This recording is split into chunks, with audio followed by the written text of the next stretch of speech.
voices echo from the other side.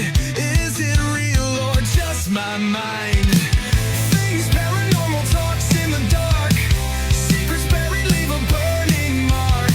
We interview the dead, we debate the unknown. Chasing shadows where the seeds are sown. Fingers tapping on a Ouija board. Broken silence like a shattered chord. Eerie hums in the dead of night. Is it truth? Here we are. Here we are. Here we are. I totally Again. forgot to have the buttons too.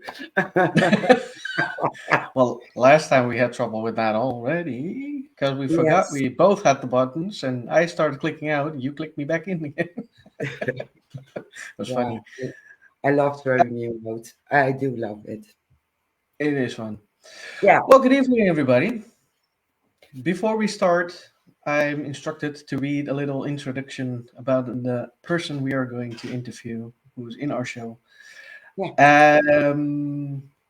Should I say his name during the introduction, or do you want Um, to introduce him in the end? no, I'm going to shout out. We have Jeff Belanger. Yes, And we do. I'm so excited. I really am. I really am. No So am I. pressure. No pressure at all. No, not at all. Yeah. Not at all. So I'm going to introduce read a little of an introduction about Jeff, and then we bring him in the show. Yeah. This week we will be talking to what we said, Mr. Jeff Belanger. Jeff Belanger is one of the most visible and prolific researchers of legends today. It's not my native tongue, so if I make mistakes, my bad. Natural storyteller, he's the award-winning, Emmy-nominated host, writer, and producer of the New England Legends series on PBS and Amazon Prime, and the author of a dozen books. No pressure at all. No. No. Published in 6 languages. Oh my God.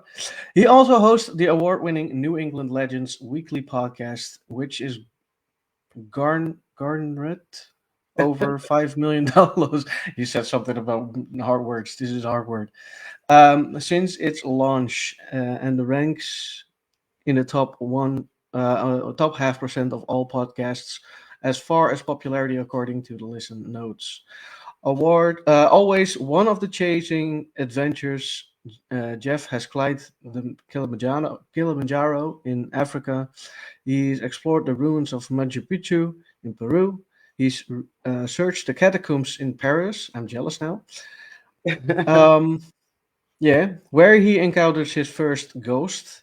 He faced his lifelong struggle with basophobia. He has to explain me that because I have no idea what it is. On his birthday by going skydiving, and he's been ghost hunting all over the world, from former TB asylums in Kentucky to medieval castles in Europe to an abandoned prison in Australia. Jeff got his start as a journalist in 1997, where he learned how to connect with people from all walks of life. For his work, he interviewed thousands of people about their encounters with the profound. His books include the bestsellers Fright Before Christmas, The Call of Kilimanjaro, The World's Most Haunted Places, Weird Massachusetts, Our Haunted Lives, and Who's Haunting the White House. He is a note speaker and media personality. He has featured in the 100th episode of Stories from the Stage on PBS. He's given a TEDx talk in New York City, and he spoke in MENSA's national conference. Belanger has written newspapers like the Boston Globe and the USA Today, and has served as a writer and researcher on numerous television series, including every single episode of Ghost Adventures, Paranormal Challenge, and Aftershocks on the Travel Channel, and Amish Hunting on Destination America.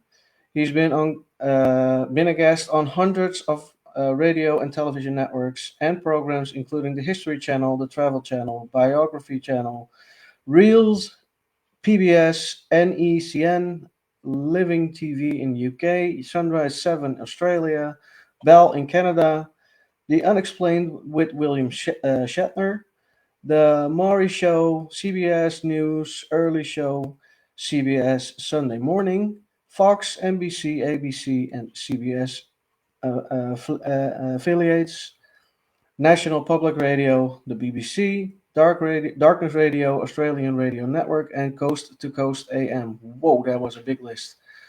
But like we said, Yes. we have Jeff Belanger. I hope it didn't bore you with my native tongue. No, thank you. Boy, we could tighten that up. I Yes. That That's is fun, isn't it? He writes books. He does a podcast. He looks for weird stuff. yes. Oh, he does. That you could cover it like that as well. Yes. Yeah. It's a lot shorter. Yeah. Thanks for having me. I didn't mind reading it because that's no pressure. No. No. No. Well, I have to be honest. We started redoing the podcast,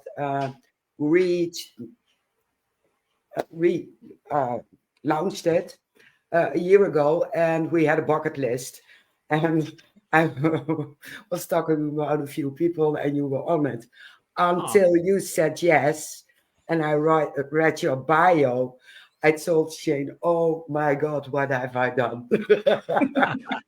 Well, no, thanks. I love talking about this stuff. I mean, that's and I appreciate that you're in the Netherlands, because I feel like there's certain similarities to the way the paranormal is all over the world, but there's subtle differences country to country. That's I think is really fascinating, and our culture, everything, the way we were raised, all the historical influences all sort of shape how we view this topic.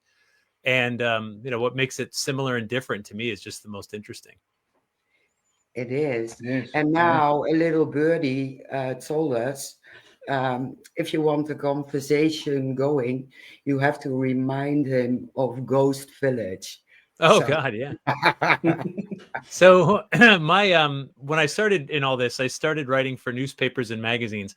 Where I grew up in a little town called Sandy Hook, Connecticut, which you may have heard of for a very sad reason. But the town next to that is Monroe, Connecticut, which is where Ed and Lorraine Warren lived.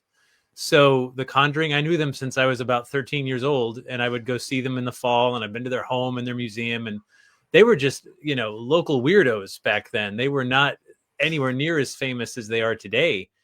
And I thought, wow, that's really interesting that these people make a living looking for ghosts and exploring haunts. And so when I started writing for newspapers in the mid 1990s, I interviewed Ed and Lorraine. I had some paranormal articles that we did around October. And then the newspaper went out of business, as so many of them have since. And I wanted to learn how to build websites. So in 1999, I started ghostvillage.com with those articles, to learn how to build websites. And that's really where my paranormal career started to take off, because I put up those articles, and then, this is back in the wild days of internet where and you could come from nothing. And so I said, tell me about your ghost experiences. And people started writing in, and I would just publish them. People would share their stories. And I think they found community. They found like, I had this weird thing happen, and they would Google it, and then they would find, although maybe they Yahoo'd it then back then. I don't even know what was popular. MSN, no clue. And they would find us, and then they would share their story, and hundreds of them became thousands, and we had message boards, and then I started writing books, and then started working for Ghost Adventures. And so really it all sort of stemmed from me just asking the question, tell me about your ghost experiences. And here we are today.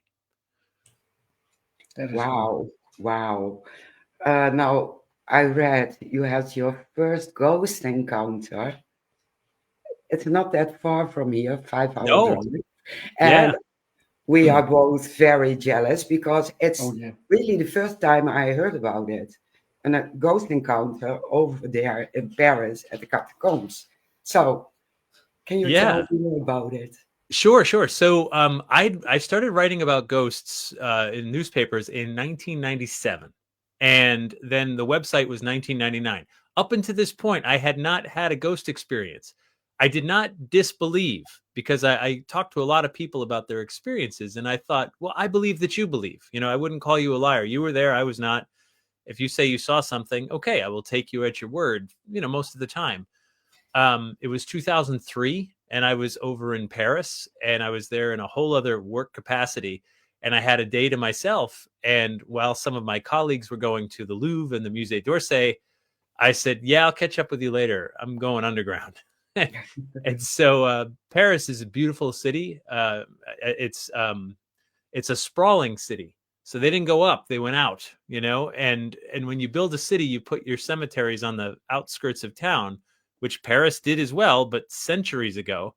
And then as time spread and the city continued to grow outward, those cemeteries were encircled, and then they were tunneling under the city to get to all that limestone. They had just hundreds of kilometers of tunnels.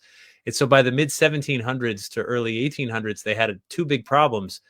The city was getting heavier and the ground underneath is hollow. So some buildings were starting to collapse, and the cemeteries, there was no more room to bury the dead. The corpses were piling up. The smell was awful. People were getting sick, and they had to remove all those bones and put them underground and shore up some of those tunnels.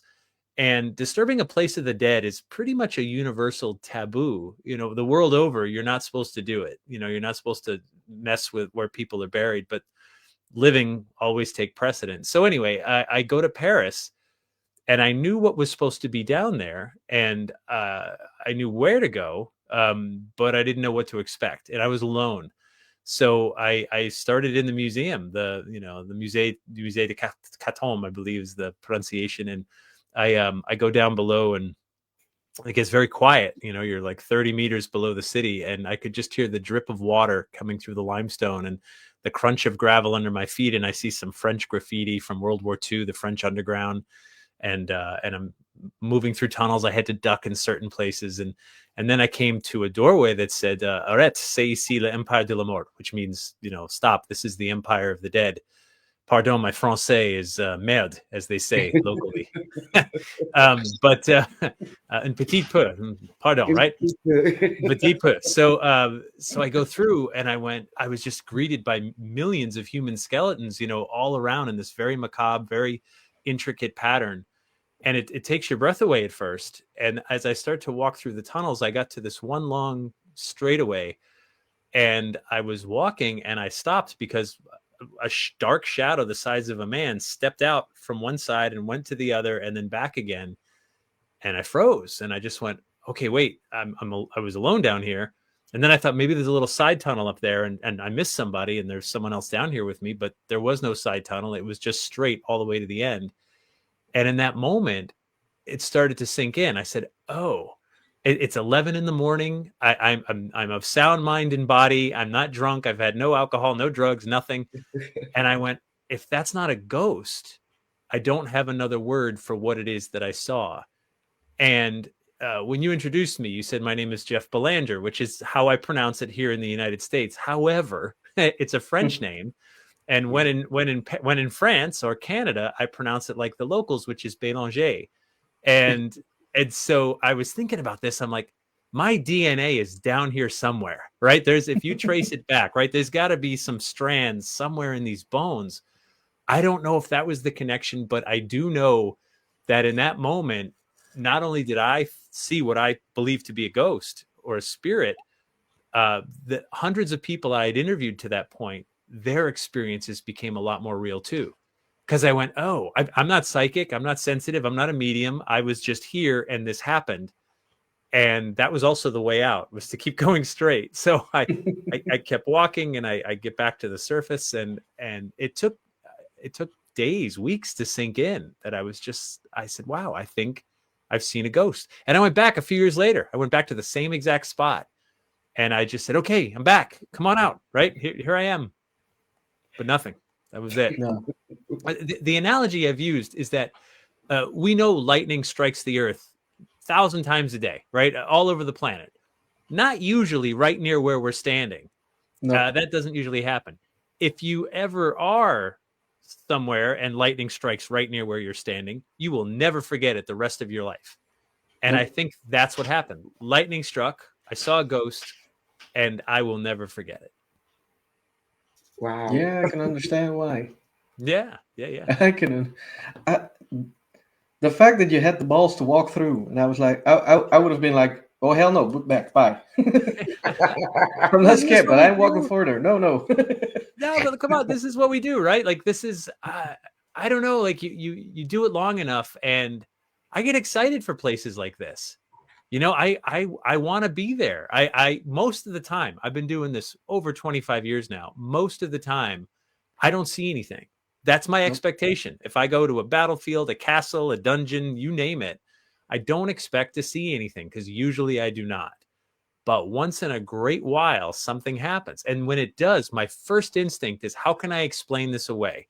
You know, a curtain flutters and you say, there's a window open. The breeze blew it or someone walked by. That explains it. Not paranormal. Moving on, right? That's the first thing I want to do. When I can't explain it, then I really get excited. You know, I was like, ooh, nope, no window open, no breeze, no one walked by. All right, let's pay attention. Now we're talking. Yeah, this is why we're here. Yeah. Yeah, I wanted to say, when you had the first experience with a ghost, you were busy with the interviews, if I'm correct. No, I was Already? down there alone. I just wanted to see this place, and No, before that, I meant, yeah, life by wise. that point, yeah. So between like the 1997 and the year 2003, I have no doubt had interviewed at least a few hundred people about their ghost experiences. Usually just to chronicle them, put them on the website or whatever. I didn't start writing books until the next year. So, but yeah, now it's been thousands of people, literally thousands. Yeah, because if I would have seen that and I just interviewed people, never had a ghost hunt in my life, I would probably be like, well, hell no, goodbye. And now I would like, who are you? Can we talk? Yeah. Want to talk? Yeah, it's exciting. I mean, because all right, so I was raised Roman Catholic, which I don't know why I feel like I should disclose that. Anyway, uh, um, you can't get rid of that. You know, even if you stop going to church, you just can't unload it. But Catholics, we have this belief in God and the devil, and angels and demons, and saints and sinners, and purgatory. What even is purgatory, right? So you've got a whole wide spectrum, and it seems to me that ghosts would fall in that spectrum somewhere. If you need it to fit in theologically, you could put it in there somewhere. Purgatory, maybe, I don't know. Take your pick. So, and my parents were not opposed. You know, they weren't saying, "Oh no, we don't talk about that." Where I grew up is an older part. It's the oldest part of the United States, which is nothing compared to the Netherlands and Europe, of course. But Yeah. but there is some sensibility here, matter of fact. You know, if you say a house is haunted, it doesn't have to be a very big deal. It doesn't have to be an argument or, oh, we don't talk about that. It's just like, oh, okay, that house is haunted. That one isn't. Moving on. Which I like. If you go to England, you know, I've spent some time in England, and you know, I remember I interviewed someone at Ordsall Hall, which is this 700-year-old house in the northern part of the country, and I asked the docent. I said, "Oh, is it haunted?" And he's like, "Don't be daft. It's a 700-year-old manor house. Of course it's haunted, you know?" And I went, "Yes, forgive me. I'm a stupid American." So, yes, it's haunted. Go on, tell me. And he's like, oh, this happened, that happened, what, right? And I loved it. I love how it doesn't have to be a thing. And I think we take a little bit of our sensibilities from Europe on that. Yeah. Agreed. Yeah, I do have to say, in England, they are very easy to talk with about the huntings. Yeah. I do have to say, in the Netherlands, they're still, I don't know why, but they don't talk about it. Still working on it. Yeah. I think they're scared. You know what? You should start a podcast where you talk about it and help normalize the discussion of strange things. Yeah. Oh, wait, you did that. So it has begun. You're doing the good work. Oh, yes. We are trying our best. We're trying, yeah. Yeah, still there are people who think we are mentally ill, but you can talk more about it. At my job, they knew it, and I went on the road with an exorcist. So I had to tell my boss that I have to go off for the weekend to go out with an exorcist to a house cleansing, and he was looking like me. Whoa. Yeah. What'd you do this weekend?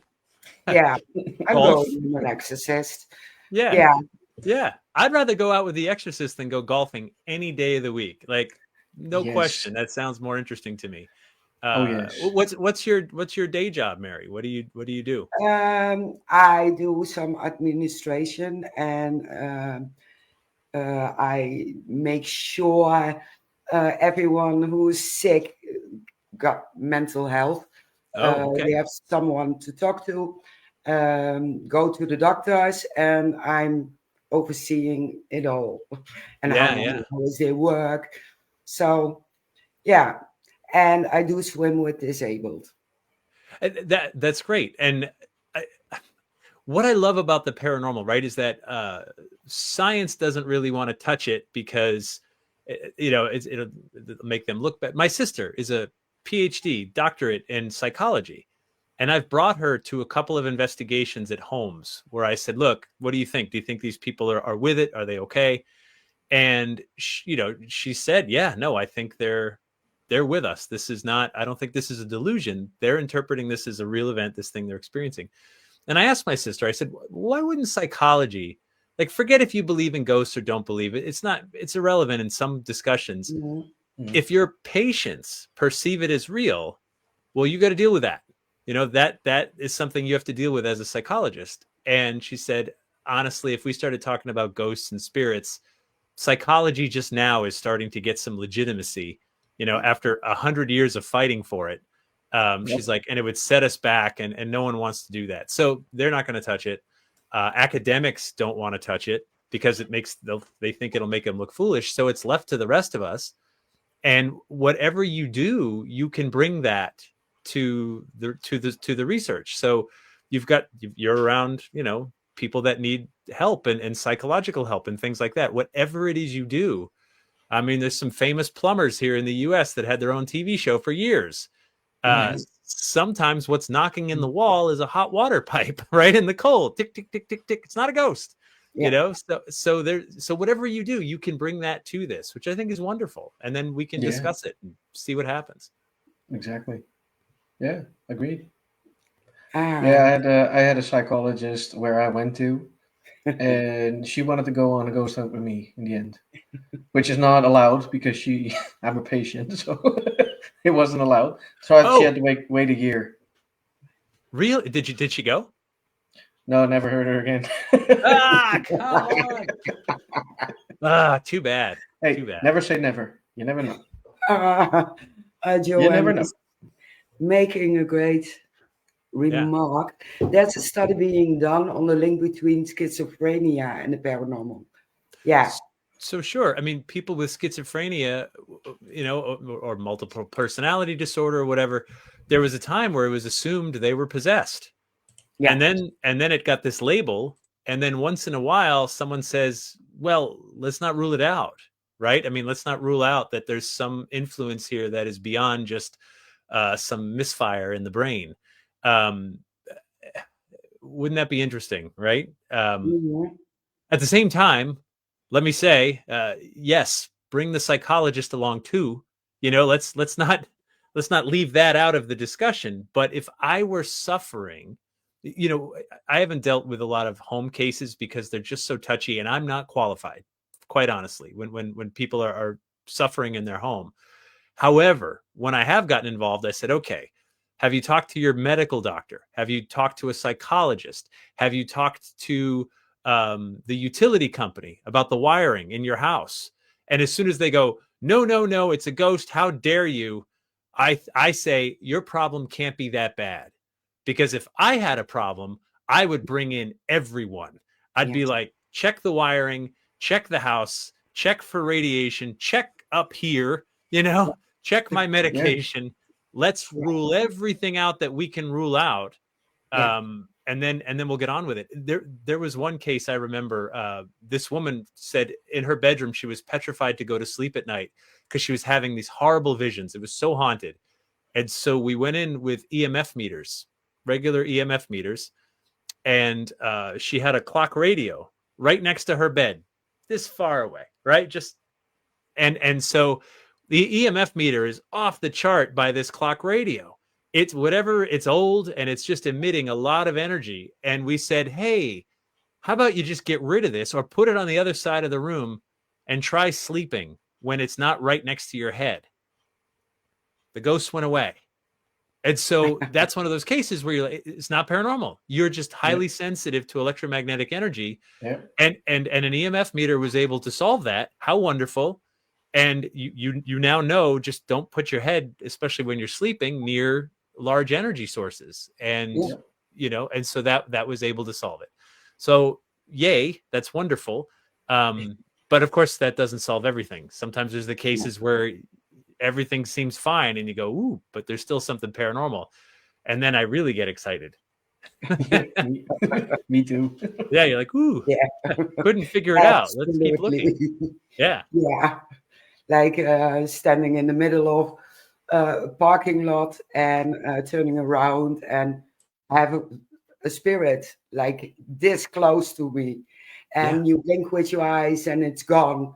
And my head is making overtime. Is it radio frequencies? Is it my phone? What is it? Is it imagination? I couldn't solve it. Yeah. No, but you never forget it, right? And that's the thing about these experiences. And that's the trouble when you're alone and you have an experience. If there's two of you or three of you and we all see it, well, that even gets more interesting. They can say it's mass hysteria.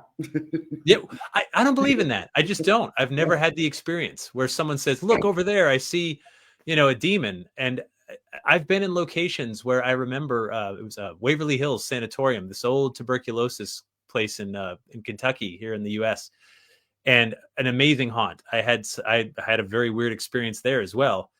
And there was one of the investigators that I was with said, I see a man leaning against the wall way down there by that little light over the exit.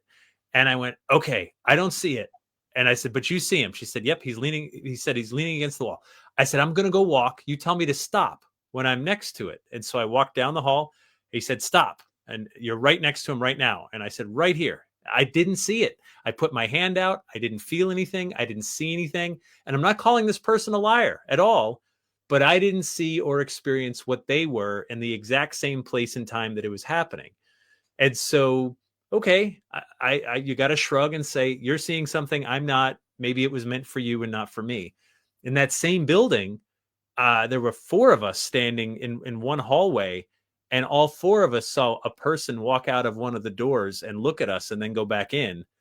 And we knew we were alone up there. And all four of us ran right to that room.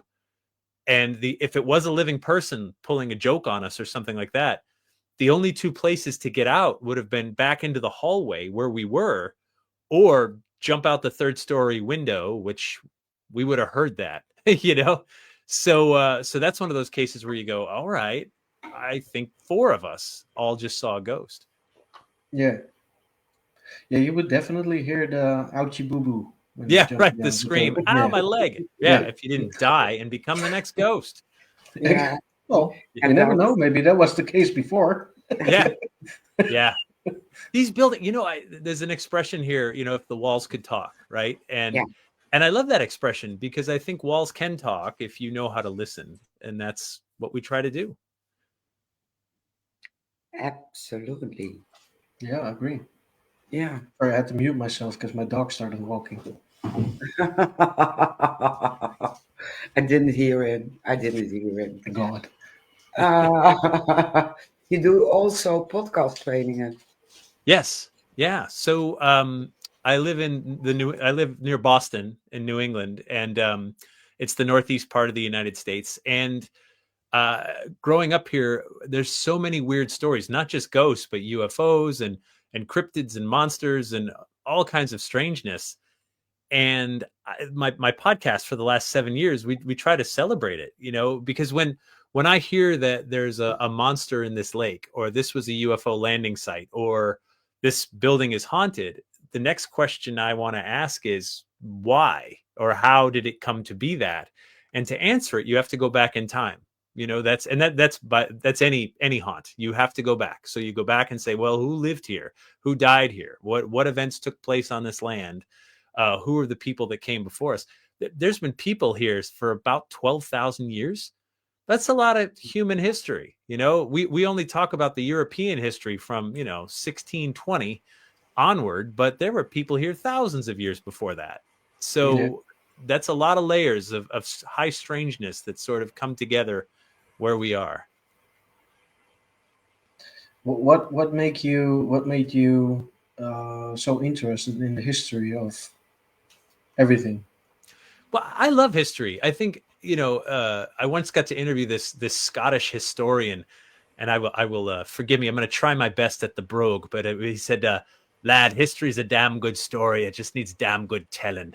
And I was like, "Oh, it's so good, right?" So it is true, right? We are a product of not just who raised us, but where we live, where we grew up. That all those influences make us the unique people that we are. And when it comes to the weird stuff, when it comes to haunts and monsters and ghosts and aliens and whatever, you have to put those stories into the context of the place. A haunting in Boston is going to be different than a haunting in Amsterdam. It just is. True. It's different. One of the things that so, for example, we're so egocentric. We're so focused on ourselves. We're the stars of our own movie. That there's been international ghost shows, and I've worked on some of them, right?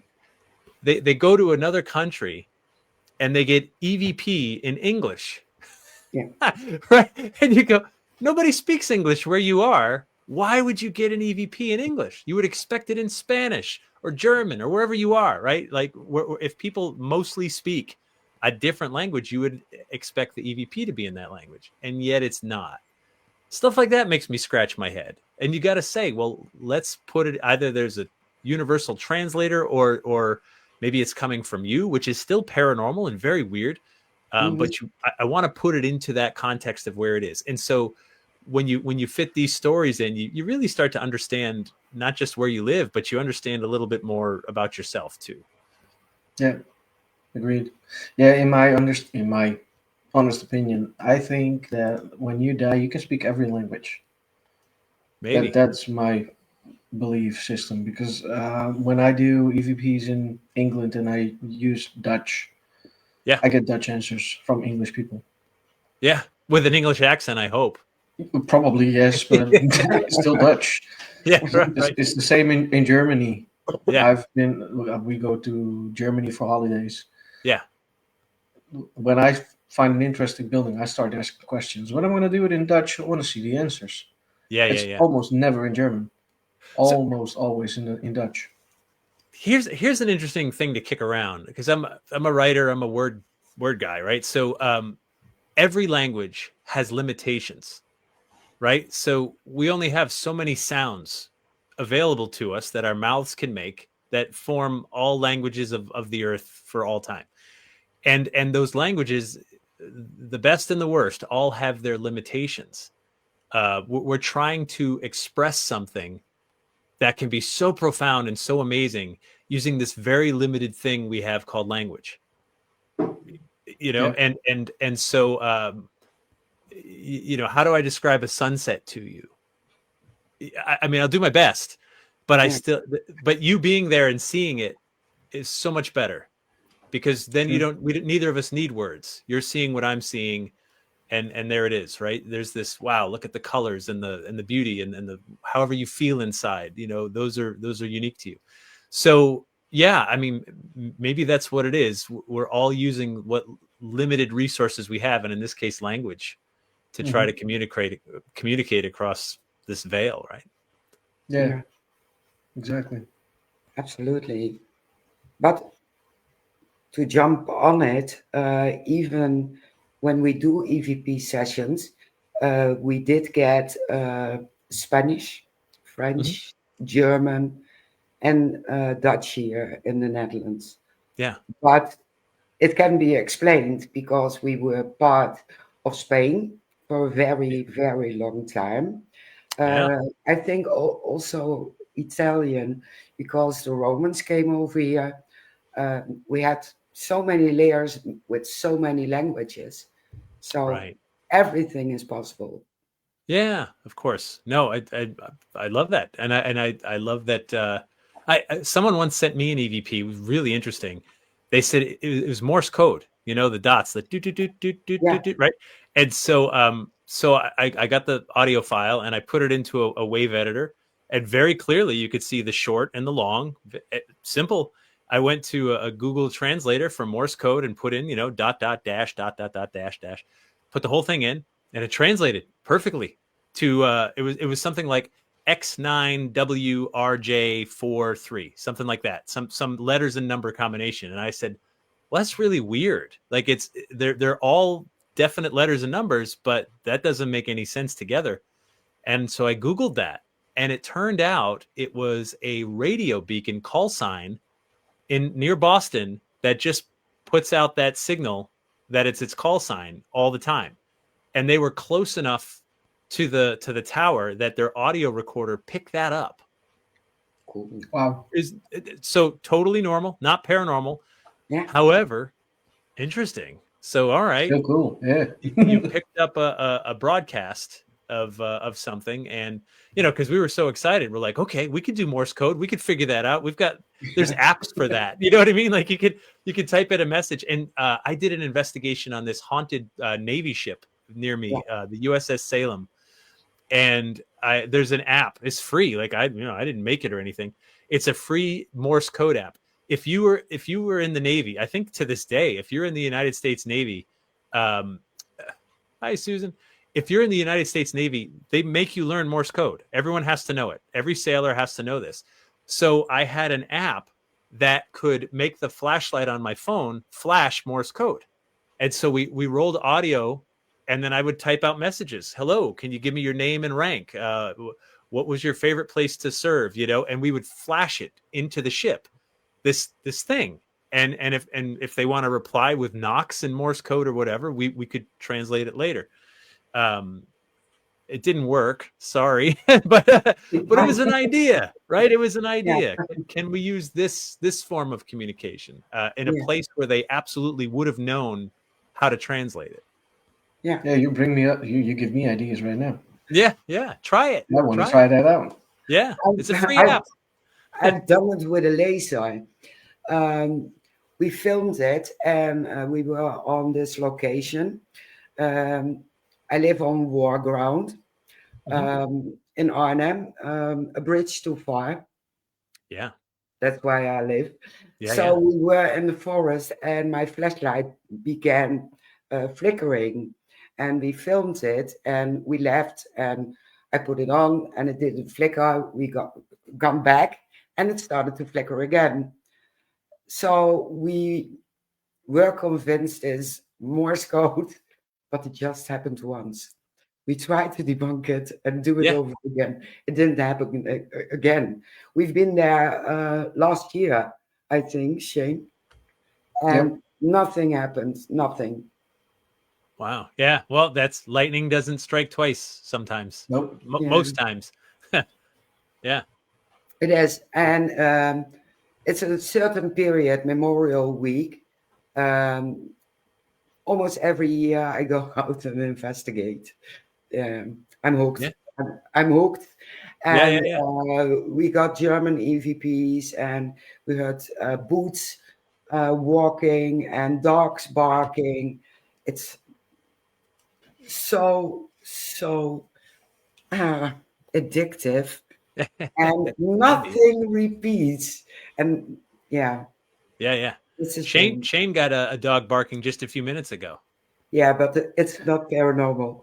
Oh, too bad. It's tiny and it thinks it's a pit bull. So Yeah. Did you name your dog like EVP or something? Like no, he's called Puppy. Oh, fair enough. We wanted to make a joke about you being on Ghost Adventures. So I told him, let's go talk in the Ghost Adventures. If you want to know about the historical side and you want to know more who you're going to call, Jeff Belanger. Yeah. Ghost Adventures. So that started in 2008. Yeah. is when we first started working on the show, and it was just supposed to be 8 episodes. That was it. And Zach had called me and said, hey, I had written books by that point and was getting into like the history and the research part of it. And he said, we're looking for a person to help us find locations, do the historical research, find the people that'll come on to share their stories. And I said, yeah, that'd be different. I mean, I've worked on newspapers and the web and books. Like, this would just be a different, different medium. So, okay.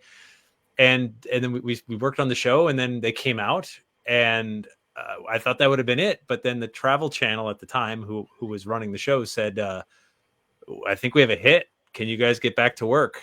And that was it. 2008 turned into 17 years of Wow. which is a long time for any TV show ever. Yeah. I mean, to run, like it's been something. 17 years. I That's a know. long time. I've met people that said, oh, I used to watch that show when I was a kid. It made me feel so old. I said, oh, I worked on that show when you were a kid. Fair. Well, the show I watched when I was younger and not even a kid was Ghost Lab.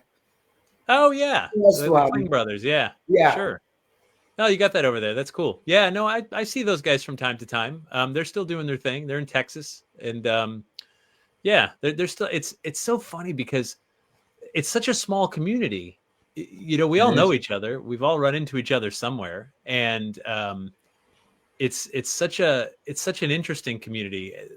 The way that some people go about, some are very esoteric. They want to use dowsing rods and pendulums and psychics and mediums and whatever, and then others are just all about the technology and the gadgets and the gear and and everything in between. And I love that. I love that you can bring whatever you want to the table. Absolutely. Absolutely. I was watching the comments. It's still quiet. Sometimes happens. I think Jenny fell asleep. She had a bunch of questions, but I think she fell asleep. We came to your books. Sure. You wrote a new one. Yes, I did. Yeah. It just came out. Wicked Strange. Wicked is a term here we say in New England. It simply means very. That's it. It is wicked cold out. It's wicked sunny, wicked nice. You can have it. You can have the word. I adore the word, right? When you're around here, you're just like, hey, are you hungry? I am wicked hungry. Like, let's go eat. So Wicked Strange is a kind of a nod to a local term, but it's also, it's the weird stuff that sticks out. So we don't just cover ghosts and monsters and UFOs, but also some of the various eccentrics who have left a mark over the years. Lot of interesting headstones, cemetery headstones. I have discovered the key to immortality. If you want to know, I'll tell you right now for free. If you want, if you don't want to know, I won't. You want to know? Okay. It's this simple. It's so easy. All you have to do is have a very memorable or funny epitaph, the writing on your headstone, and we will talk about you for hundreds of years to come. That's it. Some people are so clever and funny with what they left behind. You just scratch your head and go, come here, you got to see this. Look at what this person wrote, and that's the trick. That's the secret. I will do the Ouija board on my grave. I've seen it tonight.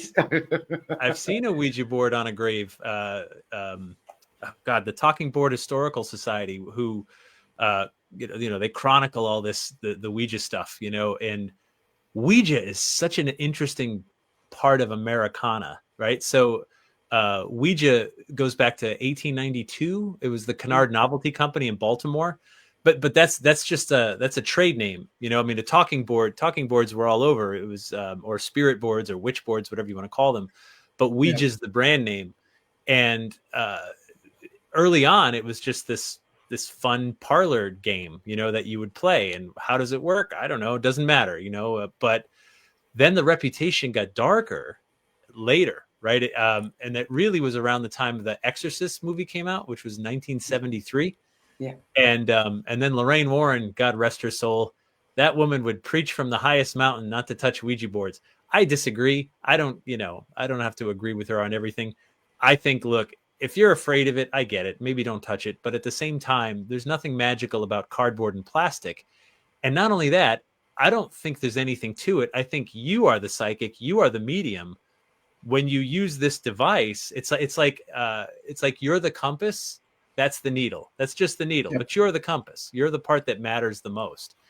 And I understand once you take it out of the box and you start using it, you start to have this sort of psychic experience that you maybe wouldn't have if you were just shopping for your groceries, you know? So, Agreed. Yeah, there is a headstone in Maryland with a Ouija board on it. It was one of the guys who patented the name Ouija for the Kennard Novelty Company, which is pretty cool. So if you go there, Mary, you can just grab your planchette and move it around. I have enough at home. I do own 5 of them. Do you? Yeah. Yeah, I have a. So did you see the Ouija movie? It's when that came out, I did an event with a company that produces the Ouija board, and we gave away hundreds of them at this one particular event. And a guy named Bob Murch, who's the head of the Talking Board Historical Society, he and I are there. We were been friends for a long time. And we did this experiment. Try this sometime. It was really interesting. There was a bunch of people there who'd never used one, didn't believe in ghosts, none of that stuff. And they worked for the company that made it. Imagine that. So I said, well, let's try this. And so what we did was we took just paper, just little, cards of paper. And on a bunch of them, we wrote names of U.S. states. There are 50. So we wrote all 50 states. And then on another bunch of cards, we wrote colors: red, green, blue, yellow, various colors. And then on another bunch of cards, we wrote 2-digit numbers: 35, 57, on and on and on. So we would take the card and we had this husband and wife. One of them was a vice president of the company. And we took a card and said, this is a U.S. state. And we put it underneath the board and said, push it. Don't wait for the ghosts or spirits. Just go ahead and push it. You have a 1 in 50 chance of guessing right? There's 50 states. That's a state. Guess. Go for it. And they got it right. And I remember we went, wow, okay, 1 in 50. That's not like winning the lottery. It's not impossible, but interesting. And then we said, okay, we put another card under and said, this is a color. Again, just push it. Don't worry about it. What do you think? And I remember the color because I wrote it. The color was tan. T-A-N. It's not even a color. It's a shade, right? But they got tan. And at this point, Bob Murch and I are looking at each other going, are they witches? We're in Salem, Massachusetts, and you just guessed a 1 in 50 chance of the state. You guessed the color, and it was tan. And then we said, all right, here's a 2-digit number, and they were off by 1. And at that point, we look at each other and we just said, all right, this is really strange, right? This is really, really, I don't know what's happening here, but you could mathematically start to figure out that these odds are getting pretty remote. Yeah. It's an interesting experiment because I think sometimes these things are a tool to help us focus our ideas and intent. And so, yeah, Lorraine Warren would disagree, but she's not on right now. She's not with us anymore. Well, sad enough now. Yeah. It is, but she had a beautiful age. She did, and there's no denying they were pioneers. They were doing this long before a lot of us, and they were sticking out at a time when it was not. They really put themselves out there in the 1960s and 70s and 80s when there weren't, the TV shows and everything else. They were the people that were investigating, and it's really interesting folks for sure. Absolutely, definitely. And with the knowledge from back then, we know so much more now. Yeah, and that's the thing, right? There's an expression in art, you stand on the shoulders of giants, and I love that, and we all do. We're standing on the Warren shoulders. They're standing on Harry Price's shoulders, and on people that came along before them. And there were people looking into this for a long time. The spiritualist movement, which began in, the mid 1800s and then went worldwide, there were folks saying, all right, if this is real, maybe we can figure it out. And I love that people were trying to apply the best science they could to sort of try to figure out, like, well, how does this work? Why does this work? Can we repeat it? Yeah. Yeah. And what do you think about all the technology they use in investigations now? I don't care for it. I've had all of it over the years. I've got the meters and I was one of the early users of the SLS camera, the Xbox camera thing. Yeah. And that I did find sort of interesting because I know how it works. I know what it's supposed to do. It's looking for human movement to put you in the game. And so if it's looking in an empty room and it finds a person, you scratch your head and you say, there's no one in there. For the most part, my concern is that I get how rare it is that we're going to see something. Mary, you remember that figure in the parking lot. Like, I remember the figure in the catacombs and in Waverly Hills. Most of the time, nothing happens. I'm okay with that. I'm okay with coming home empty-handed. I'm okay with going fishing and not catching anything. It's still a nice day. The expression over here is, right, a bad day of fishing is better than a good day at work.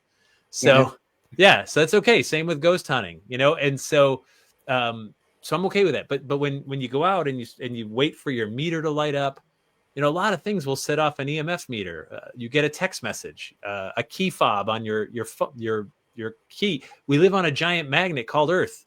There's stuff that happens naturally and normally that will set those off that is not necessarily paranormal.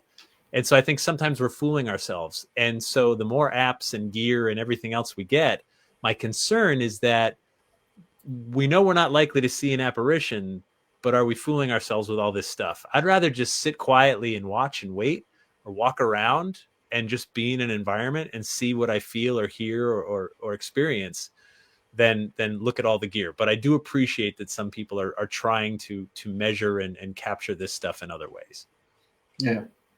Yeah, couldn't agree with you more. Yeah, all in the name of science. Yeah, well, Yeah. Think about science, right? Science has to be repeatable, which means if we do the same thing each time, we should get the same result every time. I have not found that in the paranormal so far. I wish I did. I would tell you. I swear, I'd give it away if I knew, but I have not found something that works every time. No. Nope. We just talked about it last week with Todd Bates. Oh yeah, God, I've known He Todd had the for a long same. time. He had the same opinion. He said, "No, science is not going to do anything with the paranormal if it comes to science. Yeah. Because it doesn't add up with science." Yep. Yeah. No. I couldn't agree with you more. They can't find a theory what fits for the paranormal. Right. Yeah. But that's okay. It's okay to work in speculation and say, well, something's going on, because lots of people from lots of different walks of life have reported this stuff. And so what's happening? I mean, how do you explain what's happening to yourself? Even, the things you've seen and experienced, like, that's what I want to know. Like, why did that happen to me then and there and not anywhere, the many hundreds of other places I've been? Why did nothing happen there? I'm okay with it. I'm not, and I'm not saying those other places aren't haunted. It just wasn't for me the night I was there. Yeah, exactly. Yeah, we have a comment from Deborah Pickman. Oh yeah. There was a book called Conjuring Philip that was based on the premise everyone's contributing energy can actually create a spirit personality. So in Tibet, they call that a tulpa, or a thought form.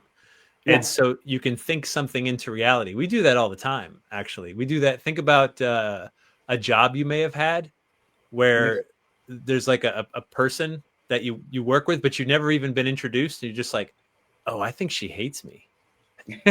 Right? Yeah. And then she's looking at you like, oh, he hates me. And you haven't even spoken to each other. Of course you don't hate each other. There's nothing to go on. But you've created this sort of energy between you. Yep. to me, one of the best examples of how we can think something into reality is paper money. Paper money. Reach into your wallet, pull out some paper money. It's just paper. It's not worth anything, right? It's just a piece of paper. It exists because you believe in it. It exists because the person you're talking to believes in it. Over here, a $20 bill is no bigger or smaller than the $1 bill, but the $20 bill will get you beer and pizza, right? Yeah. And the $1 bill won't even get a cup of coffee anymore. So, and the reason of that is faith and belief. We believe that the $20 bill, this piece of paper, is worth a few pieces of pizza and some beer. That's our collective belief. And if that belief fails, it stops working. And that has happened the world over when currencies fail because you don't believe in the government anymore. Yeah. Think about Bitcoin. Here, have some Bitcoin, right? If I had one Bitcoin, it's oh my gosh, it's just faith. It's people believing it's worth that is what's making it worth that. Yeah. And that's it.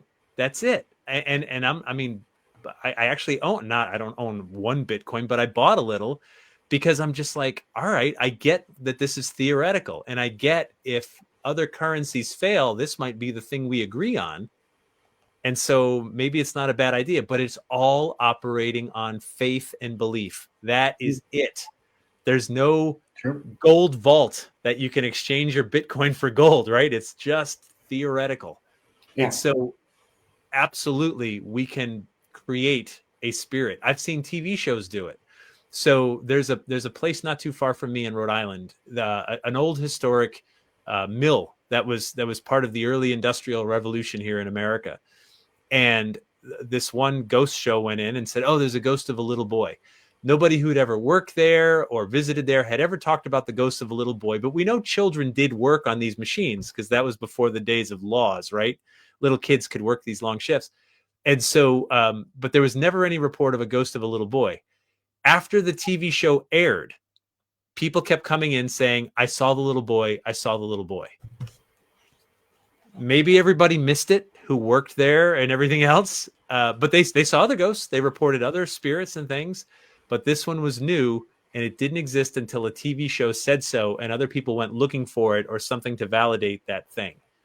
And so I think that's sort of an example of what Deborah said, which is, I mean, that little boy, you're not going to convince me otherwise that wasn't a tulpa or like a thought form created and now part of the story that wasn't there before. No. Interesting. Yeah, I've heard that story before. Yeah. So what happens is, like, sometimes psychic mediums, there's we won't say the name, but it was a British show and you know it. And sometimes the psychic would get whatever was given to them in the production meetings before. Yeah.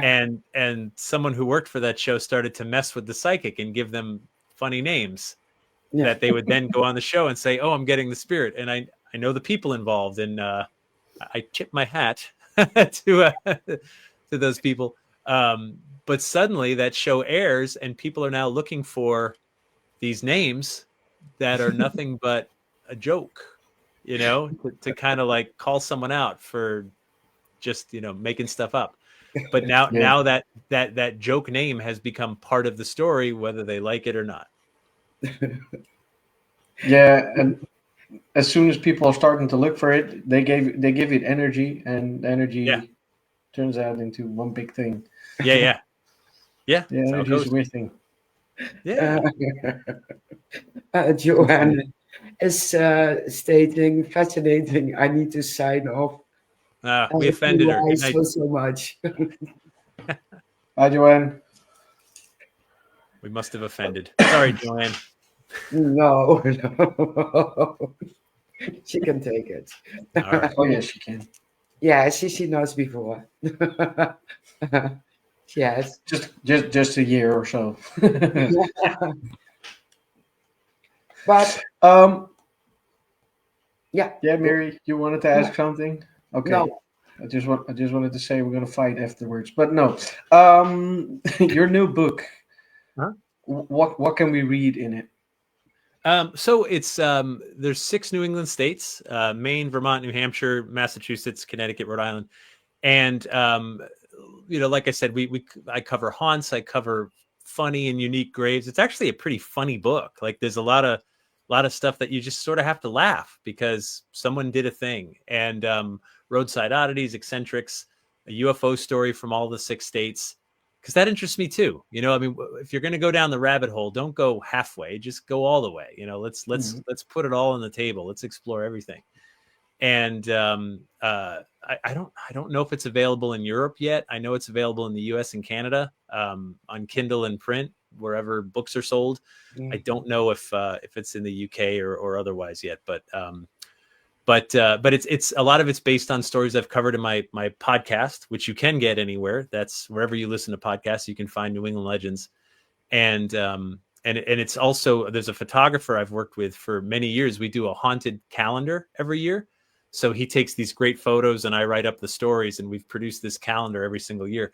Our 2026 calendar just came out literally yesterday. And that's on sale now through my website. But my whole job is, how do I take you into a story, right? So some stories are a TV show, some stories are a podcast, some are a book. So Frank's photos are so good. He takes these like amazing pictures. And so we've got his photography and my stories. And I feel like it's just more of a submersive experience to learn about these things. Because I can tell you about a funny headstone, but you need to see it. It's one thing to say, well, it says this, and isn't that interesting? But it's another when you look at it for yourself and go, wow, it really does. There it is. I can see all the words. Yeah, exactly. Yeah. That is very interesting. Yeah. Well, that's our job, right? So for me, I've always viewed myself as I report. I'm a chronicler. I'm the one that documents this stuff. I can't explain it. I've tried. I've given up. I can't explain it. I've got some theories and ideas, no better or worse than anyone else's. But what I can do is take a snapshot of where they are today, and say, this is where the story is. This is what we know. This is what we know about the history and the backstory, and let's take it for what it is, and build on it from there. Yeah. I've seen. Really need to see if I can buy the book here in the Netherlands, because I'm not sure. I want to see it on Kindle. We can. On Kindle, maybe. Yeah. I checked. Okay, great. Yeah. I have to get Kindle then. Yeah, you have. I have to check that out. Yeah. And the calendar is not available at this moment. So the calendar's only we publish that ourselves, and it's only available through my website. Or I've got a story tour I do this fall where I'll be all kinds of places. I'm not in Europe, unfortunately, and the calendar we have shipped overseas, but it costs more to ship than the calendar costs. Yeah, I heard that. It's so expensive to get something across the water there. Yep. And it pains me to be like, oh, the calendar's only $20. Getting it to you is another $40, and that's as cheap as it can go. I mean, we're not marking that up or anything. So we don't sell a lot to Europe. Plus it's got like America's Independence Day, and our friends in England get a little offended. They're just like, yeah, that's from you, the independent. I like that joke. I've got some British friends that sometimes they'll get the calendar while they're over here and they take it home and they'll send me pictures where they scratched off Independence Day, and I'm like, whatever. And they'll write like the day we dumped the colonies. I said, yeah, whatever.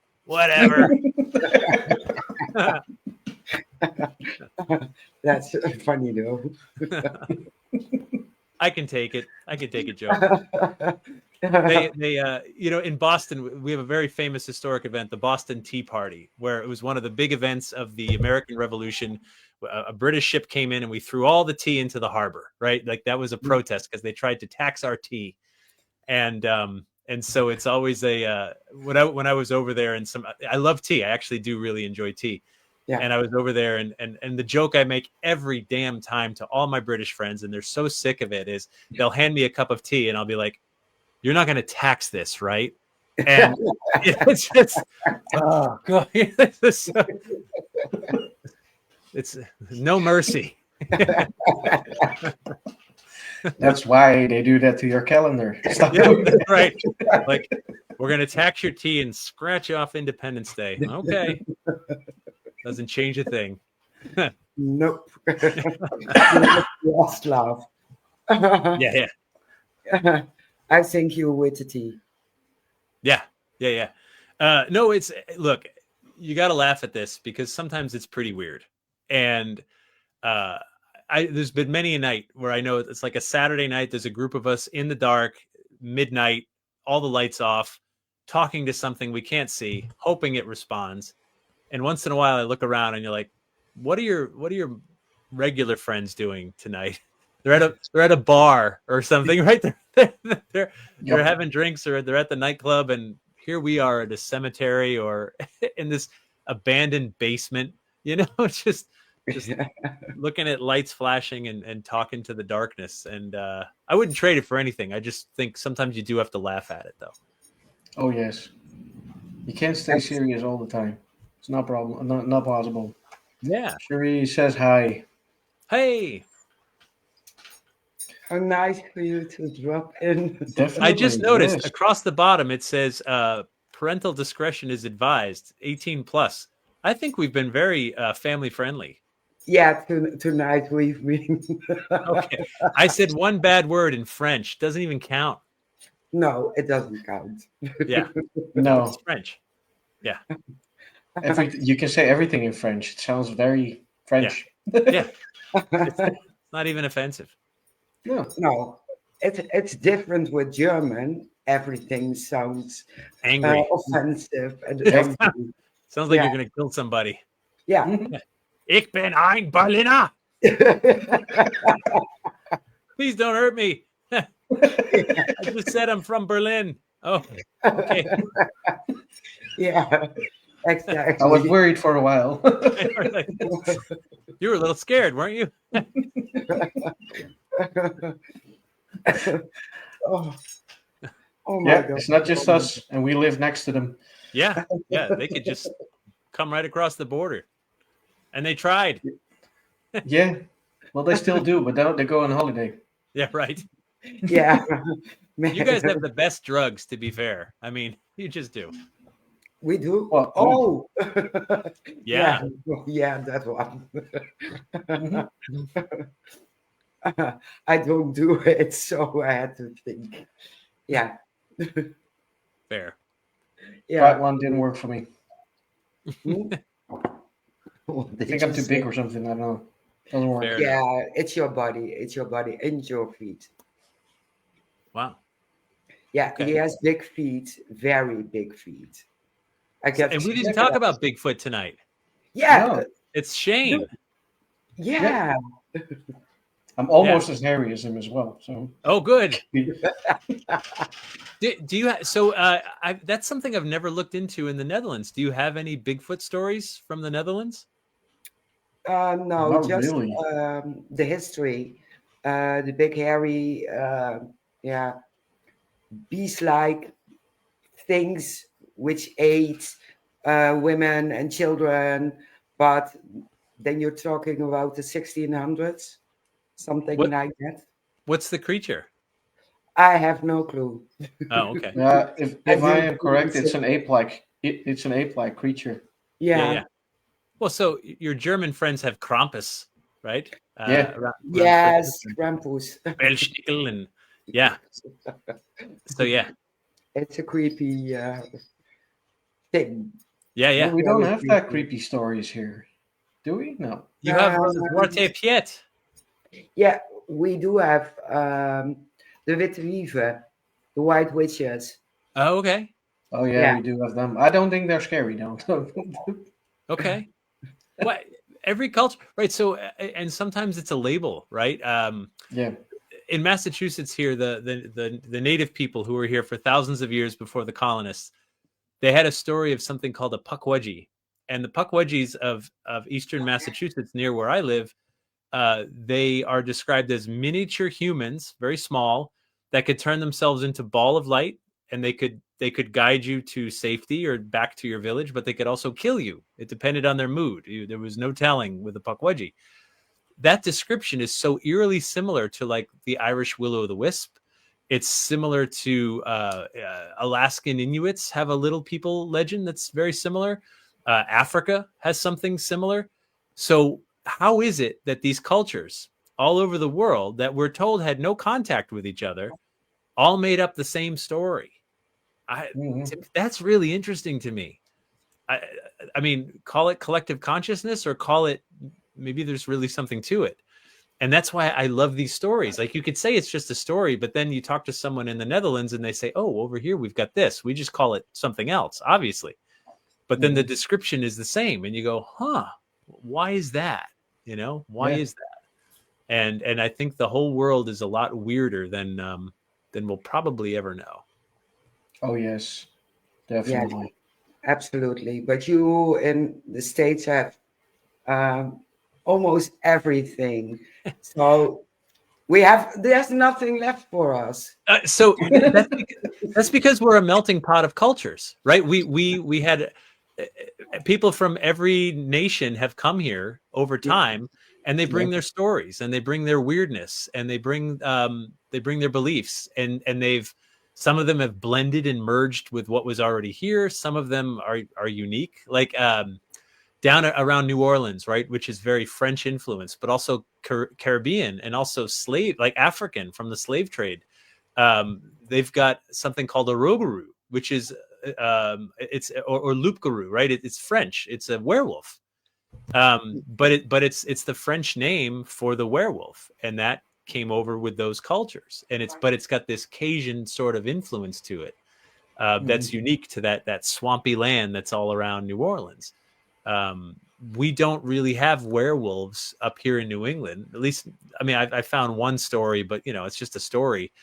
But over in the Great Lakes region of the U.S., they've got a dog man, which I mean, we call it a dog man. I'm like, that sounds a lot like a werewolf. If you know, I mean, an upright canine, you know, that's been spotted and cited all over and documented. And you go, well, that's, I mean, rogarou, loup-garou, or werewolf. And so I think we have all the stuff because we have all the cultures here.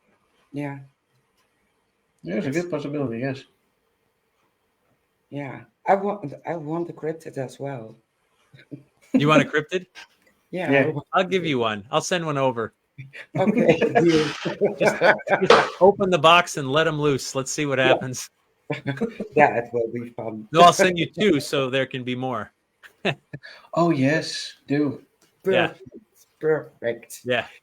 I'm out of questions. Do you have another one? I don't have any questions. No. No, I was thinking, but no. You covered everything we wanted to ask. Yeah. Well, good. Absolutely. So, yeah. Well, do you ever get over this way? Do you ever get to the States? I don't. So. I don't have the over. guts to fly. Not that far. It's a little trickier to visit these days during these troubling political times. Oh, yes. Yeah, a lot less people are coming here than used to, which is too bad, because I think I love to travel. This is home. Where New England is home for me. It will be my home, but I will go anywhere. If someone's like, hey, yes, I will. I want to go and experience it, eat the local food, meet the local people, find out about the local mysteries and monsters and everything else. And I think that's how we grow, right? Like that's how we grow as people when we get exposed to that kind of stuff. And then we find out the differences are wonderful, but there's obviously a lot more similarities than differences. And then we're not such strangers to each other. No, exactly. Yeah.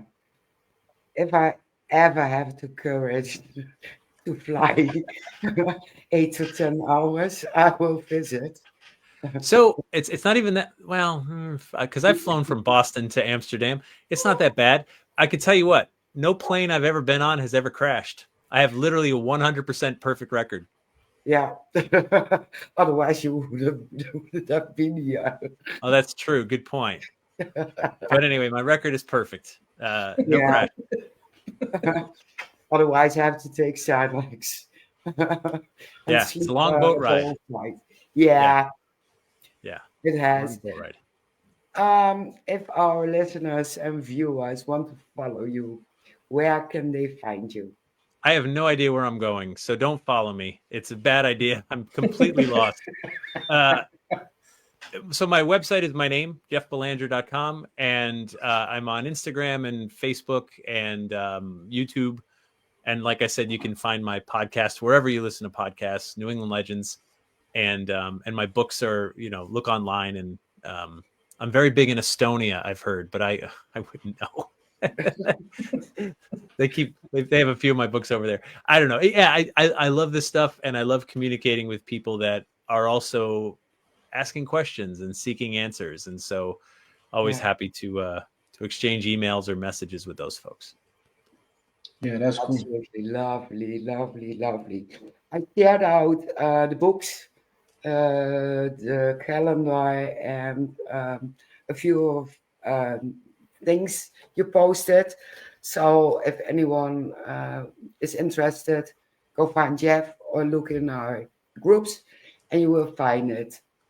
Yes. So I have a technical problem. Why?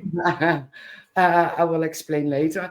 So you have to close down our podcast and end the stream, and I even can't start our countdown again. Nothing works. So I will. Okay, thank you. I will start the countdown after we said our goodbyes, and then we're going to end the stream as soon as it's finished. And Jeff, if you want to hang on and Sure. hang on in the back so we can talk a little more. Sounds that's good. Fine. If you have anything else to do, that's fine as well. But No worries. you were talking, so everybody, thank you all for watching, and Jeff, thank you for coming on. Thanks for having me. It was great talking to you. Yes, Thank definitely was. And guys, we will see you next week. And I have no idea who we have. Who do we have? Because my calendar is upstairs. We have Dark Realm TV Radio with Jay Lynch. Oh, nice. Yes, it is. The week after. And we have an extra next week. I agreed yesterday with Sam Beltrusses. Yes. So we do. You have to check every post we do out. So see you next week. Yes, definitely. All right. See you next week, everybody. Bye-bye.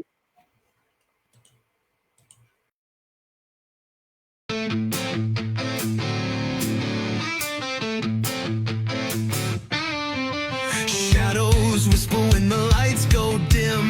Cold breath crawling on my skin. Voices echo from the other side. Is it real or just my mind? Things paranormal talks in the dark. Secrets buried leave a burning mark. We interview the dead, we debate the unknown. Chasing shadows where the seeds are sown.